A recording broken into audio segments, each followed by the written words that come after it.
light. Never lights. Oh, this is nice. We're live. We are live. We're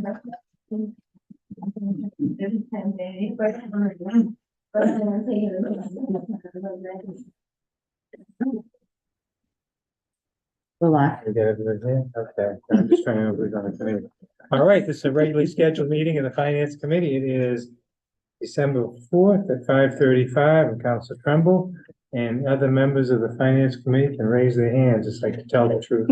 Council Dean, Council Yakabaga, Council Fournier, and oh, we missed Council somebody? Leonard is on. Oh, the Council committee. Leonard who's in the hallway. Okay. Great. The first item is bids and purchasing. And the first item on that is the reval. You may recall, we talked about this during the budget process. This is for a full citywide revaluation and new appraisal software for the assessment department. We did go out to bid. We received two responses. One was from KRT Appraisal, from Massachusetts for $750,000. And the other was from Vision Government Solutions, for $1,260,000. The assessing department spoke with some communities in Maine and New Hampshire that KRT Appraisal has recently done revaluations for that are relatively around our size. Nashua, New Hampshire is 29,000 parcels. We're only looking at 11,000, so they've done bigger ones and smaller ones. Everybody that they talked to, including Camden and Rockport here in Maine, all would recommend KRT with no reservations. They were very happy with their work. So we would like to move forward with proceeding with a contract with KRT Appraisal. And this would be, because it's above the limit, go to full council next week for final approval. Questions on this item? Council Fournier? Gonna make a motion if that's okay. That's great. Okay, is there a second? Second. All right, nobody's on Zoom, right? Without objection, this will be recommended to the council. Next is uniform rentals for the airport. And just before you get to that, I don't think Council Fish or Council Dean have met the rest of us have the new airport director. Jose, I'm sorry, Jose, I'm drawing a blank in the last name. Savedra, okay. So, welcome, and an interesting first week. Taylor Swift was here and you shut the runway down, so a lot of good stuff. And it snowed. And snow, yeah, how'd the plows go today? Good? Good. All right. So uniform rental. Okay. So there's certain staff at the airport, approximately 80 employees that we provide uniforms for, and there's a split cost between the city and the employee. We did go out to bid for those uniforms. We only received one bid, which was from UniFirst, who is our current supplier. The estimated annual cost for the city is about $20,000. So we're looking for approval to move forward with a 3-year contract with 3 one-year extensions with UniFirst. And there's a slight increase per employee for that because they hadn't done an increase in the last 6 years for us. It's $2.54 per employee per week for the uniform cost. That includes multiple uniforms for each employee, plus cleaning and laundering. And so we would just like approval to move forward with UniFirst. Any questions or motion? Second? Second. Second, and this will have approval, without objection, it's approved. Thank you. Our next item is firearm replacement at the police department. Our current existing stock of firearms were purchased back in 2012. They are aging. The firearms instructor group at the police department did a full assessment of the current weapons that we use, what our future plans are, easy replacement, ammo, ability, or the ability to purchase ammo. Some ammo is harder to find than others. So when they get all done, they came forward with a recommendation that we switch to a Glock G45 9mm with optics and a mounted lighting system. Due to the uniqueness of the firearm industry itself and for the safety of our officers to obtain new firearms as quickly as possible, we forego the normal bid process and we just reached out directly to suppliers that we know for the Northeast region. And we did receive some bids back from them. We received 4 bids back. And what we are proposing is to go with the low bidder, which was actually a combined bid to buy the weapons from Armchar Wholesale and the holsters from Jurek Brothers in Massachusetts. That combined bid was slightly less than the others. They were all fairly competitive. But both of those companies are in good standing with the city. There's no issues. The weapons that we are looking at purchasing are used by a number of police departments throughout the state already. So this is for 90 units. We would be trading in our current ones. They're giving us a pretty good trade-in, a little over 28,000 for our weapons. We did budget 40,000 in the capital budget for the replacement of these. The remaining 24,000 will be coming out of the police operating budget. So with your approval, we'd like to move forward with that purchase. Council Hawes? I just have a question. On this, the line here says nightstick 90. And that is Yes. included in the cost. Is that the light? Yeah, that is a Oh, I typo was on the thinking- bid request. That should have been related to the lights. I was thinking like nightstick. So, okay, thank you. Yes, that was a bad typo. And I didn't see it. Want a motion? Sure. So move. Moved. Is there a second? Second. Without objection, this will have approval. Thank you. Our next item is also waiving the bid process. And this is due to original manufactured equipment. These are biofilter check balls at the Water Quality Department. We experienced 3 broke during our little hurricane event in September. There are 6 in total throughout the plant. We usually replace 1, used to be 1 every few years. Now it's usually 1 every year. And we typically keep 3 on hand in inventory just in case. This event wiped our inventory out, so we would like to replace that, but we also want to increase the inventory just to handle any future events that may catch us by surprise. Again, these can only be purchased from Xylem, the original equipment manufacturer. And the full cost is $44,232.50, which is in the current 24 operating budget. So we would like approval to move forward to that purchase and get some of these back in stock before we come into a situation where we need one again. Any questions or is there a motion to approve this? So moved. Second. Moved and seconded. This has approval. Okay, that's all Thank it is.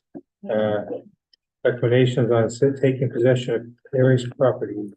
So we have 2 properties. As you may recall from the last meeting, the city has begun the process again of having meetings, discussing properties that have matured tax or utility liens that may be vacant, code issues, trying to get those cleaned back up, get them back on the tax rolls, and do what we can with them. These are 2 more. This is 66 Smith Street and 232 Birch Street. Between the 2 properties, they have a total due of approximately $35,000 to the city. The last payment on the 66 Smith Street property was last made in August of 2017 on taxes, and in September of 17 for stormwater and sewer. For Birch Street, it was August of 2018 and December of 2017, respectively, for real estate and stormwater. There's been no other contact or follow-up from the assessed owners to the city of Bangor to try to clear these properties up. Staff went through the same procedures they did, as it was mentioned at the last meeting, where we posted the property and we ran an ad in the Bangor Daily News for 3 consecutive weeks, asking for anybody that had an interest in the property to reach out. That has not happened, so we'd like permission to move forward with taking these 2 properties, and this would go to full council next week. Oh, this is good. Yeah. Any questions on these or? Do we need to take any action on this? Just an update? Just staff recommendation, and then it'll be on council next week. Okay, a motion on this item? So moved. Second, move the second, without objection, this will move forward. Thank you.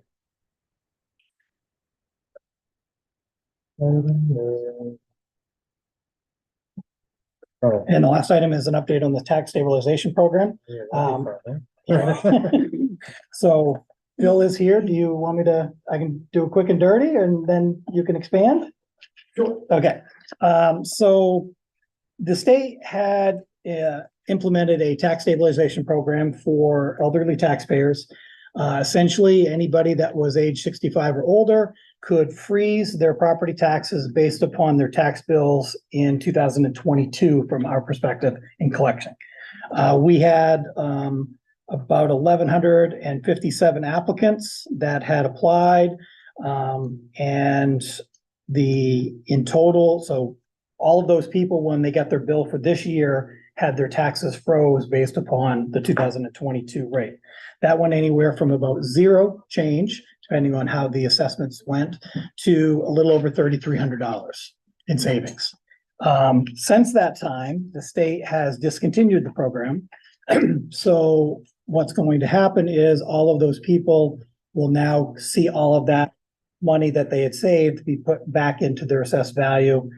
So they're looking at an increase next year of taxes by at least that amount, in addition to anything that may happen when we do the budget process for this year. But at the same time that they discontinued that process, they expanded the property tax deferral program and the property tax fairness credit.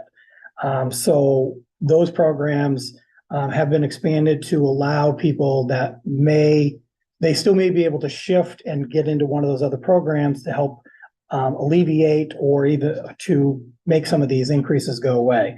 The tax deferral program is the state will cover the taxes for you, whatever the assessed taxes are.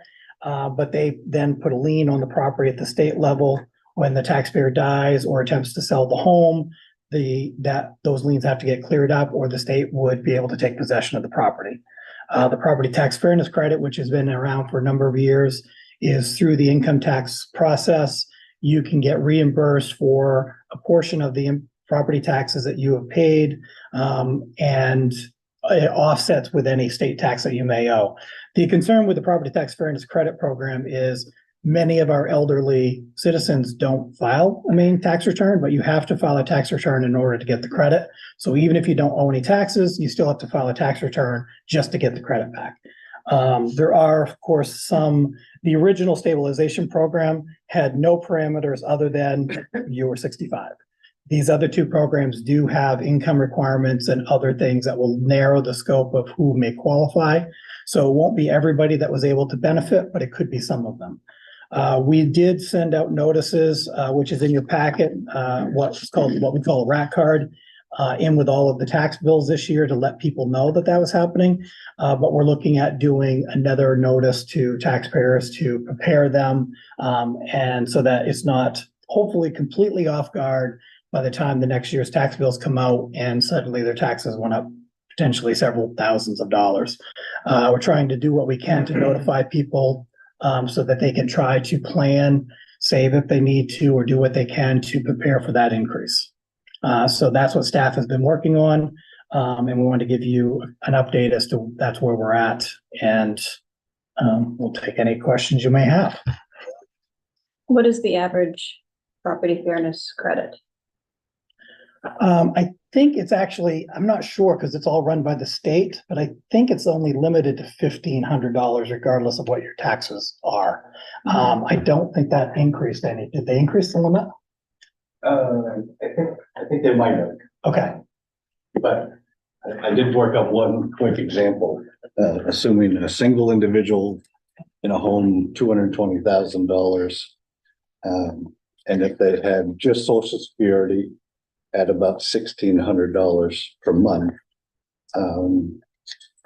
they would save on that home of 220,000.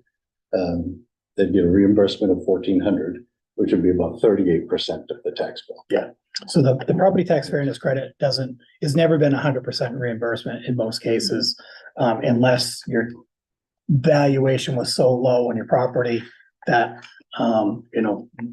it may be questionable as to whether you should be living there. But in that case, on that valuation of a house, it'd probably be ahead with the fairness credit rather than the freezing of the taxes, because I mean, valuations on that house would have gone up. It might have been 160 or 220, maybe about 60,000. Yeah. So, Yep. Any We're other we're limited to what we can do. We're just trying to educate people as much as we can. Okay, thanks. Anything else tonight? That's good. That's it.